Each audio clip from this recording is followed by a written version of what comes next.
Hello and welcome to another episode of the official Sea of Thieves podcast. I'm Christina, Head of Community and Communications here at Rare, and I'm going to be your host today. Joining me are... Drew Stevens, Production Director. Shelley Preston, Associate Design Director. Dean Olive, Senior Producer. And John McFarlane, Head of Creator Engagement. That was beautiful. Everyone remembered their names. Well done. We're here to bring some delicious insight into Season 16 and beyond. So anyone got anything delicious?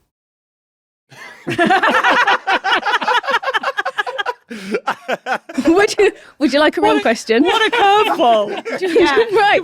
Could we have a? Yeah. So we are 2.5 months deep into Season 16, and how have the community responded to Season 16? It started with some reservations, let's be honest. I think this was our first introduction of PvP-focused voyages for what was a previously very sweaty and competitive-focused trading company. But we've landed those voyages that are a mix of PvE experiences, but also the Reaper's Mark is on the ship as well, so it brings players together. So I think we've quelled some of those initial reservations. And alongside those voyages, we've had the Cannon of Rage, we've had the Reaper's Chests, and then as we're filming this, we've also got July's update delivering the next voyage, which we haven't seen yet, but by the time this podcast goes out, players will have seen. So yeah, we've done a lot in the Reaper's Bones space this season. Yeah, I think for us adding the voyages, and I understand the kind of early reticence to that, because Reaper's Bones is, as Drew said, typically a lot more kind of hardcore PvP, and we love that playstyle, and we love that people role play into that. But it can be quite a hard play style to get a foot on the ladder and to almost ease your way into, and the Reaper voyages give you that kind of on board, and that it not only that, but it also expands some of the lore and the story behind the Reaper's Bones as well, so it fleshes them out. But it just gives you that option to opt into. It is PvP, but it's a little bit more in the mix of PvE, a little bit less intense potentially. And I think over time, I think we'll see players continue to respond to that. And then the star of the show has been the Skeleton Mercenaries, and we felt that when we've been playtesting them, they just add so much charm and humour and fun. And I love the way that we've brought those alive and the little animations that they do. And I think people have responded really well to those. Yeah, we see a lot of clips where they're just look at this dorky little guy. And they are really charming. They're really fun to play with. I'm really glad we introduced them. Although, like you say, going back to the start of the season, there was reticence. So that's a bit too much. That's a bit too far into influencing my kind of session. So it seems to have landed really well, especially the little skellies. They're very cute. It's funny how much you get attached to a little skelly, that all you've done is dug up a little bit and revived and handed it something to carry. But by the time you need to leave the island, you kind of have to say bye-bye to this little skelly. It's actually really sad. It is. And one thing we wanted to get in, but we couldn't get in time, was them just waving. Just like that on the shore. That would make it so much... That would have made it so much worse, though, because you've got this little skelly waving. At least we role play and wave back to them, but having them wave into the spyglass, I know, that's really heartbreaking. It would be sad. Put it on my backlog. Yeah. Please do. That wave. So, obviously, last time we talked about how we were reducing risk to our seasonal launches by staggering content over 3 months rather than putting it all in the start of the season. Dean, how has that worked out for Season 16? Great, I didn't work on it, so it was a really good start for me. I've actually taken over from 17, but inherently when we were doing the bigger updates, we would load up all our testing, all our development for a big cycle and a big push for that one drop, which, as we've all said and why we've made these changes, there's too much risk there. There's too many features tying in with each other. All that test time, it doesn't matter how many testers we throw out, how much money we throw it, will never equal the test time our players do in the first hour they play it and find all those bugs. And doing the staggered approach allows us to have a lot more focused testing. We still get to iterate and do all of that, but also as a feature creeping producer, much to Shelley's joy, it allows us as well to push into it. As much as Drew hates this, but I could push into it and actually go into the next milestone. So those ones that actually are delivered in the second and third months, sometimes we might push it a bit just to really hit that sort of rare magic and rare quality, and I'm the big advocate of that, so I'll champion the designers to hit that. Yeah, and I think we've seen from the creators and community and stuff as a whole, that I think that the pacing of the content coming out over the kind of longer period of time, not only what I've seen from the creator space anyway, gives folks there more content to like deliver over a longer period of time throughout videos or going on and showcasing it across Twitch. But it also gives people to like time to digest like the content that's in there first, instead of just jumping into everything first head on and seeing it bit by bit and going, oh, it's done. I've seen it all. But they take their time with it more over that like the course of the season, and yeah, kind of like gives them something to look forward to each month and fills out that season, like really kind of fills it out for everyone. So. I was just going to say, I think I would say that season 15 and 16, we applied that staggering approach like retroactively. We'd already designed both seasons, and then we decided to make that shift to breaking chunks of the features up over the 3 months. And I think we saw that work out well for season 15. I think season 16 was a bit light when we think about the features that landed in each of those 3 updates, whereas now season 17 has almost started with that approach to its design, to making sure that we can make sure each month feels like a meaningful update. But I think we did feel that a little bit in season 16 with quite a light mid-season update as a result of it. But I think, like I say, that was a little bit, we were retroactively applying that approach, whereas now, hopefully, with season 17 onwards, it's much more purposeful from the start. That's how we're approaching the design of the features for each month's updates. And we should talk about that a little bit more, because obviously we released our community direct, our first ever community direct, and we kind of elaborated on that new kind of proactive plan for seasons to come in slightly more bite-sized chunks. That went out maybe a week or 2 ago, and the community have responded really well to it. But from our side, what were you most excited to reveal as part of that community direct? For me, it was the custom Cs and the ability for players to have that session that they can dive into and control the sandbox in the way that they want. Cannot wait to see the kind of creativity just take hold there. We see it already with like no ability to do it, like the lengths that some people will go to. Someone was telling me an elaborate story at Thieves Fest at the weekend about the way that they're kind of taking over ships in servers to try and spending a really long time to try and have those custom experiences. So that was really exciting for me, although I think the whole approach to seasons and being able to talk about that was also really exciting. But I think custom Cs was the highlight for me. Yeah, I think for me, people either latched really onto the custom Cs opportunity or the insiders lift. The people have been waiting for a long time to be able to talk more freely about the insiders program and the lift of the NDA. I think you were in two camps. There was either a lot of excitement for custom servers or just really jazzed to be able to talk about secret stuff now. No longer secret. And now, as we're recording this podcast, we're lifting the NDA literally like right now behind the scenes. So when this podcast goes out, everyone will be talking about insiders, maybe streaming it. And that gives us a bit of discomfort, but in a really exciting way. Not nervous at all? No, there's nothing. No, we're not hiding anything. But it's a really strange place to be, to think that, you know, from this moment on, that everything on there is fair game for chatter. What are you most excited to see come of that, Dean? More eyes on it, I think. We do have a dedicated insider group and they're really good and we get a lot of feedback and we get a lot of bugs there.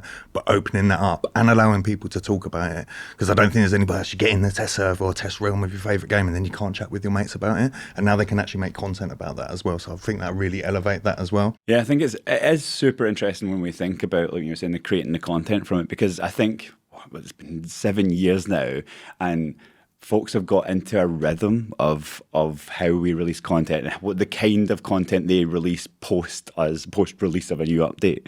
So it's going to be really interesting to see how that rhythm changes, what types of new content spring up on social channels, on YouTube, on Twitch and stuff, and how some of our creators like dock into that and kind of in a way like help us test that content by putting it out there and getting more eyes on it and getting the feedback through those content streams. So like I think that's really interesting. But I also go down the route with Shelley on custom Cs. For me, it's like I feel like that has been a long road of like pushing that stuff from a creator standpoint, and I'm so excited for where we've got to. And I think we spoke to our partners and stuff but just a couple of weeks beforehand and gave them a kind of heads up on this thing and seeing us kind of over deliver on expectations there. I think Drew was in the call with me and it was super exciting to see everybody just blow up on that and be like, oh my God, I can't. And they just already seen suggestions come into the chat of like, I know how I'm going to use this. This is going to be amazing.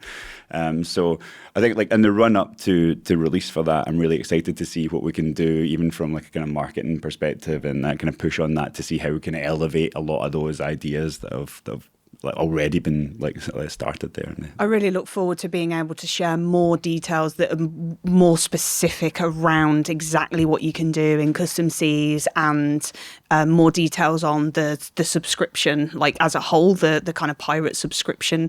It's not just custom Cs. So I know we talked about some of that in the direct, but yeah, really looking forward to being able to share that at a future date. Fortunately, not today. Well, there are some things we can clarify now, Ooh, which we should. So when we saw the direct go out, there was some confusion about what was included within the subscription and what wasn't. Drew, we've spoken about this, so over to you to clarify what is exactly going to be in the subscription. So we're not going to share all of the perks. What exactly? With great detail. So the three things that we called out in the community direct, which I think it got a bit ambiguous as to the specifics. Like we talked about private sandbox, which is that sandbox experience that you can control for yourself with those switches, those configurations. So that's the tool set to be able to make those custom experiences. We've then got the cinematic camera. So that tool that the video team here are using to craft some great videos and great content, releasing that out to players that they can use in the private sandbox. And then there's safer seas fleets. So effectively giving you the ability to set up a server for yourself and your friends, and use safer seas progression rules to have a server-wide experience. We did see a little bit of confusion on the Safer Seas point. We were talking about this around why that is part of the subscription when standard Safer Seas isn't. And I think that's something we can clear up a little bit as well, is that obviously standard Safer Seas, even though you feel like you're in your own experience, technically there are multiple kind of instances of that running on a server. So you're not actually taking over an entire server. Whereas for Safer Seas fleets, because it's you plus an entire server of ships and players, that server is entirely for you. So that's why that one kind of makes sense to be in the subscription. Yep. Effectively, from an architecture perspective, it's the same size and scale of a custom server experience. Yes. It's just a Safer Seas fleet set up for you and your friends. And going back to the community direct, because we did touch on season 17, which we announced at the summer showcase.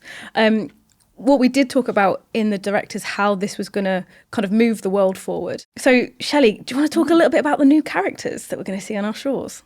The Smugglers League are the new characters. Yes, so this mysterious band of smugglers have kind of arrived in the Sea of Thieves. And of course, they're smugglers, so they're not going to be hanging out in plain sight at the outpost. They're all hidden away in these hideouts that they've kind of crafted out of areas that you'll know throughout the Sea of Thieves. I think it's pretty obvious that one's the cave on Smugglers Bay, as an example. But they've moved in. It's been waiting for them. They've moved in, and they'll be kind of sending players on these smuggling runs for dangerous and unique items. So they bring the black powder in. The black powder is kind of this super dangerous version of the gunpowder that the other trading companies, they do have a limit as to what they're willing to deal in and the level of risk that they're willing to take on. But the smugglers, they don't really care about those limitations. They don't care how dangerous it is. If they've got a client that's willing to pay, they'll take on any task. And that's something that, can evolve over time as well. But there's a little bit of, I guess, kind of a mystery there with the introduction of the Smugglers League as to who their client actually is, and that's something that players can unravel somewhat throughout the season, but I don't want to say too much. No, I think it's fair not to say too much. And just again, pulling back to the NDA lift, we're not going to put absolutely everything through the insider program process, because I think we still want a little bit of an ability to surprise our players, right? Yes. And we won't say any more on that. You'll be surprised. So Drew, in terms of that kind of new approach to season, what does this mean for the overall shape of season 17 and what players can experience with the Smugglers League? How's that going to evolve over those 3 months? So I think we talked about it in the community direct, that approach to a month 1, month 2 and month 3 during the season. Month 1 is very much going to make the sandbox feel refreshed. So that those changes, the introduction of the Smugglers hideouts, the Smugglers League, those skeleton ships with Smugglers cargo, it should be it should be players step into the world at the start of season 17 and feel that the sandbox has changed. I think month 1 we're also hitting our community weekend as well. We are. So we'll do community weekend in the month 1's update. Then we move across to month 2, which is where we focus on an elevated live event. And then month 3 closes with almost us stepping back to old features in Sea of Thieves and being able to lift those up. And I think the skeleton forts are the focus for season 17. So it's an exciting 3-month update for season 17 along with the Smugglers. It's worth saying as well that the live event in that second month is active for the entire duration. So it isn't like live events that we've ran previously. There might be for a weekend or for a week. We've expanded that out to be the focus for the full month. And each part of the season as well will have rewards. So there's kind of 2 levels of rewards. There's the classic kind of unlock commendations and go and get rewards from the gold shop that's kind of there permanently, and that's still gonna be something that we support, but we've added on an additional layer of rewards that you can also get for being there at the time. So if you go during season 17 and you go and complete the heist in that month too, there are unique rewards that you can get as part of that as well. Out of curiosity, and a rogue question here that I see like popping up sometimes, and like, why forts at the end? Like, I know there's like our thinking behind, or what's our thinking behind that, like around why forts and what other kind of upgrades around there that we've chosen to do. So the weird question from Just like, yeah, no. Oh, So the Reaper Reaper forts. So the call to action at the end of a season is always kind of a piece of new gameplay that feels like a new addition to the sandbox. And the forts just really made sense with this season in that the smugglers have arrived. There's this new kind of dangerous weaponry, part of the lore and story, which I won't go too much into, but it made sense that the Reapers were reinforcing the forts. And it's also a bit of a continuation of season 16 as well. We've seen the Order of Bone and Blade arrive, but what are they doing? We didn't want them to just like arrive and then do nothing. So they are reinforcing the fort. So whenever you go to a fort now, you will see these hangings of kind of Flameheart and Order of Bone and Blade. But then there is this gameplay at the Reaper forts where you are fighting against those skeletons, but at the same time, Dark Brethren ghost ships are attacking. So being able to deliver that specific story around the Dark Brethren versus and their return versus the Reaper skeletons and the fort as a kind of background for that just felt awesome for gameplay, because you're kind of going on and off the fort and you're using the fort cannons to fight ghost ships and all of the gameplay that ensues. So yeah, that's why the forts. Oh, sweet. I think also when we see some of the initial responses and feedback to 17 is that question of lasting changes to the sandbox and time limited. Yes. And I think we've got a different approach to that as part of season 17, right? Yeah, I think as well, I think some of this, I've definitely seen confusion on this, so it's really good that you brought that up, because there's probably more permanent changes than people perhaps have perceived from the way that we've talked about the season changes. So the Smugglers League, for example, I'll just talk about it broadly, but like the Smugglers League, they are a permanent addition. They are staying in the world. Their quests that they give you are a permanent addition to the voyage table. Now, they may evolve over time, and the kind of goods that they're smuggling may evolve as the story evolves, but that is a permanent addition. The things that we change in the sandbox, like the smuggler skeleton ships that have got the smuggler goods on board, or the shipwrecks that have got full of smuggler goods, they will stay in the sandbox after season 17, but those will just be reduced in frequency. So you'll get the old skeleton ships back as well as the smuggling ships. So they just get a highlight temporarily. And then the heist in month 2, that once we've delivered that doesn't just go away forever. That's another event that can come back like in the future.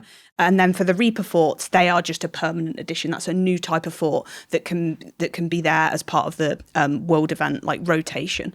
There are some temporary rewards, as I talked about earlier. Like if you go and be there at the time, we know that players have responded and enjoyed that in the past. We've heard a lot of feedback around wanting cosmetic rewards for doing things like live events. So we've taken that for the heist, but we've also extended it across the whole season. If you're there at the time and you go and do a simple set of kind of deeds, you can unlock some limited cosmetics, but there is a lot of value that's staying in the sandbox. It's just that the way it shows up may kind of change over future seasons. And I think the wealth of cosmetics and rewards that players can purchase and earn as part of the season are permanent. That's all as well. permanent. Yeah, you can effectively earn pieces of the smuggler clothing, so you can look like a smuggler, and other items as well that you can earn just from the commendations that will stay around permanently. It is a complicated shift. Yeah. We've trained players over 16 seasons what our season model is, and we're taking a different approach for season 17. So I'm kind of unsurprised there's some exactly how does that work? And you've listed a lot of features, and where do they come in the season? I think once we start to, players will be playing season 17 in Insiders and being able to talk about it, which might, answer some of those initial questions. But the more that we start to share that and get that new seasonal rhythm understood by players, I think the better it'll clear up some of those areas. I think, once players have experienced season 17 and then seen how those features show up in the future seasons, I think it'll become clear. But definitely want to clear that up, because I've seen a fair bit of feedback around like, well, this is cool, why is it temporary? Cool. And touching on things that people have been previously able to play in Sea of Thieves, I'm going to talk about Arena. And I know it's controversial. So when we broadcast the Community Direct, there were a lot of comments about Arena. Drew, do you want to touch on our thinking about Arena right now? I would love to. So I think it was a common response to the Community Direct. I think we also saw a lot of it at SoTFest. I think we often do see at SoTFest questions about the Arena. It's that beloved experience for a very unique part of our player base. And I think as part of custom servers, we aren't going to be bringing back the Arena framework. That's not something we're bringing back as part of it. But I think our goal, our intent with custom Seas is to be able to unlock those type of competitive experiences. So providing players tools with the ability to make those kind of experiences, right? Yeah, I think like the community and the creator community have lots of exciting ideas about what they can do for competitive experiences. And even when the Arena was up, right, everyone was saying like, I would prefer the Arena to be this way. I want TDM. I want last ship standing. I want the Arena to be scoring like this. And it's like, the custom servers really gives the opportunity for creators to go out and do their own thing and put their own stamp on something and run something that's a bit more catered to them or their audiences. And that also lets us see from our standpoint like what really resonates with the community, right? Like something that we can go and spend all this time developing each individual one of those. But if our community goes out and we see things resonate, then we can get the feedback there. But yeah, I'm excited to see, like, rather than just going, okay, we've done the Arena, we're bringing it back. It's like, I'm excited to see what the community goes and does with these tools, because they're super flexible, and I know they'll find ways of doing really creative stuff with it. And you're right, there is a whole spectrum of things that players are going to be able to do in custom servers. Competitive play is one end of the spectrum, but should we talk a little bit about the possibilities at the other end of the spectrum, Dean? We're literally giving you the toolbox and the tools that the devs had in some cases, like being able to spawn barrels. I know it sounds silly, but the kegs, if you're a mega keg and you want to do the domino effects or something like that, if you have to do it manually, you have to go out, spend hours collecting them. I've done it myself, but now you can just spawn them, spam them, get loads of them, kill the server if you want to, and we won't be held responsible for that. That's up to yourself. But I think there's so many things you can do. You want to try riding a meg? Yep, I've tried that one as well. There's so many things. The machinima, can they actually go about and make their own stories within Sea of Thieves? Do you know what I mean? They've got that versatile camera now that we've had sort of in-house, and we're juicing it up a level as well. And like I say, add that to all the dev tool suite as well, and you've just got a real smorgasbord of sort of content offerings there that we could get to see. Really looking forward, and I hope people start making some comedy videos with Sea of Thieves and that. I'm going back to my red versus blue days, but yeah, it'd be great to see that. It's going to be really interesting to see how folks use that cinematic camera and go through with that, the nice, clean, like fully developed stuff, and go in there and make some awesome things. I'm looking forward to, like, there's a bunch of channels. I know the French like AA is doing an amazing job of some of that storytelling, the cinematic storytelling. I'm excited to see what they do, even though I can't understand a word of French, but the subtitles on there like help me get through that. But yeah, there's some really talented folks out there, and I'm excited to see the kind of content that they make and the new types of content they make, and how role playing really starts to come alive through some of the content we're doing through Custom Seas and through the cinematic camera itself. And just before we move on from the Community Direct fact. Is there anything anyone else wants to clarify or get off their chest? Shelley, I'm looking at you. Yes, I think it is important to clarify, because I have seen a little confusion on this, that when you are playing on the private sandbox in custom servers, there is no progression. So you can earn like kind of while you're in there, so players can keep track of treasure they've handed in and things, but that's wiped and it isn't game progression. So you cannot progress your pirate, your reputation, any of that in custom servers, because obviously it'd be very unfair because you can just spawn what you like. Cheese max level in about half hour. It would be a strange decision for us to make to allow people to just spawn chests and gain reputation and progress a pirate within seconds within the custom server experience. So we chose not to do that. Would be fun to watch though. It would. You would. It would. World Race. first pirate legend, 6 seconds. How quick? Yeah, what is the minimum time? Yeah. And what we'll do is we'll end on a really wholesome note. So as we're recording this, SoTFest, i.e. Sea of Thieves Fest, was last weekend, so just a few days ago. And it's always a really amazing community vibe. So who went? Yep. I went, yeah. How did you find it? It was great. I love that opportunity once a year to just meet loads of Sea of Thieves fans, hear their stories, get loads of bug reports. I didn't get any written bug reports, but there was definitely, I need to tell you something. And do you know that you can glitch out the environment in this location? I was like, yes, I did, unfortunately, but we'll get on it. But yeah, like just the variety of stories, like and there's the people that want to talk about their favorite features or want to talk about, like say, like feature requests. But then there's people that just want to happy to share the stories about how they met their friends, how they got engaged, or some people got married through the game, and that kind of makes me remember my experiences of making friend groups on Star Wars Galaxies back in the day, and that like games that help bring people together. And yeah, I was there on Friday and Saturday and just met loads of people, but you just saw this real positive, welcoming community. It was lovely. It was and great. Like it is, it's like the in real life, the IRL version of the thing that we talk about, which is we're trying to create this game that brings people together, and we're always talking and thinking about the players and what their experience is going to be, and the community and how they're going to respond to certain decisions that we make. Seeing those people in real life, like, it's awesome, because they are literally why we do it and they are who we do it for. And it's always really energizing as well. You always come back to the studio with a like souped up extra energy to go and tackle the list of things that people have told you about. I'm really grateful that I get to go to like other events, sometimes like Twitch cons and Gamescoms and things like that, and you meet a lot of fans out there who maybe like can't make the journey across or whatever, which is awesome, and it always gives you that boost when you're out there. But going to SoTFest is amazing just because it's all like it's honed in on that one place, like all like kind of Sea of Thieves fans are there. And I think the one thing that always stands out to me, and I think it's because I am so rubbish at anything like being creative like this, is all the stuff that folks make and the stalls that they do. Yeah. It's such high quality, like, and it's like going around like, oh, that. I bought a mini frog. It's yeah. Amazing. Same with a wee bum on it. Yeah.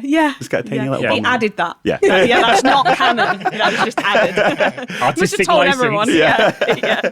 But it's like I could look spend at that hours stuff. looking at all of that stuff. Yeah, and all the art Gorgeous folks make, artwork. and I'm just Yeah. like, I'm always blown away with that because I can't Yeah. draw to save my life. So, but also that, like you said, the people, like, and you get meeting some of these folks like year on year and stuff, and seeing that they're still there, still dedicated, going through it, and hearing the feedback and hearing the praise or hearing the stories that happen with folks getting engaged, like you say, or married and stuff. And it's really so wholesome. different from those other events as well, because it is by the community. I think they have the line, don't they? By the community, for the community. It is literally created by people from our community. We don't create Sea of Thieves Fest, they do, and that's kind of mind blowing every time as well. And they do such an amazing job of running it. Yeah, It's like, incredible. I know from like first hand when we put stuff together and we're going over to TwitchCon and stuff, I'm just like, you're always running about back and forth, and like that kind of analogy of the duck clearly under the water, the feet going, but it's like you get there and I'm just like, it's amazing to go and just chill and walk around and see everything. They do such a great job. On that, kudos to the SoTFest crew. Yes. They did Yeah, it. They absolutely. continue to Incredible do work. an incredible job. Yeah, kudos, and also thank you for bringing us thank together. It's And to an amazing everyone who experience. went, thank you. Yeah, we Especially in loved that heat as well. Yeah. I know a lot of people travelled, obviously. It costs people money to go and to potentially stay over, and like we really do appreciate it. And then just a last note on SoTFest, if you have to pick a favourite moment. Ooh, I tough. I signed a toaster. Yeah, I signed it as well. I also I met signed loads of people, had some great stories, but that for me just sticks in my brain. Like somebody gave me Nobody a would toaster. explain it either. They were just like, there is an explanation, but it's long. Yeah. I want to hear the long. Just give me the long explanation. I want to know why it I'm was signing somebody's a toaster. emotional support toaster. That's how they described it to me. But it was right at the start of Saturday. I walked in and met a couple of people, and then this person handed me a toaster that had already got Joe Clifford's signature on it.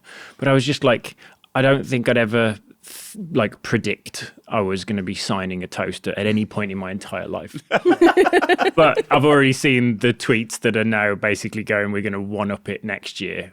So I have no idea, and I'm kind of scared. It's an oven on wheels. Yeah, full fridge. Just turns up at SoTFest for people to sign. So challenge. Shelley, your favourite moment? Oh, that's really hard to pick because I spoke to so many lovely people. I think this might be a bit of a weird one, but this is what's come to my mind is I had the pleasure of listening to the audio panel, which was just before the panel that I was part of. And I think I actually really I love working with our audio team and the way they talk about audio. And I'm sure this was true of the other panels that I didn't see as well. I just kind of had this moment where I was like, this is really cool that this is what it feels like to work on Sea of Thieves and to have these conversations, but everyone's getting to share in that because it is quite a laid back, casual panel. We get to really dig into things and they're like an hour long. So yeah, I had a little moment of this is cool. That's beautiful. And John, what was your favourite moment? So I'm going to quickly do two because the one is the more personal thing. And the first one was the parrots. They were so cute. They had 4 parrots there and they were adorable. And I spent way too much time with the parrots. Because of the monkey, I was scared to go near the parrots. I was like, they're gonna poop on me. Not before the not panel. gonna be. Yeah, I never learned. I was just straight in there. Can I go up on my shoulder? Which was amazing, and they were super cute. And the other one was I took my partner with me, and he was going around, and we were signing stuff. And I was watching his face when we went up, and someone was like, "And can you sign it too?" And his face was like, "Uh-huh." I was signing his name on this thing, and they were like, "And what do you do?"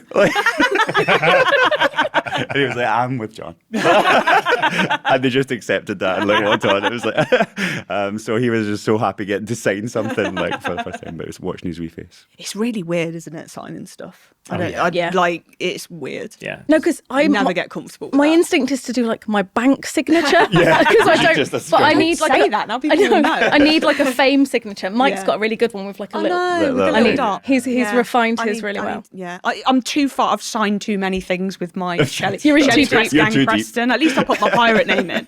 But yeah, I think a famous signature.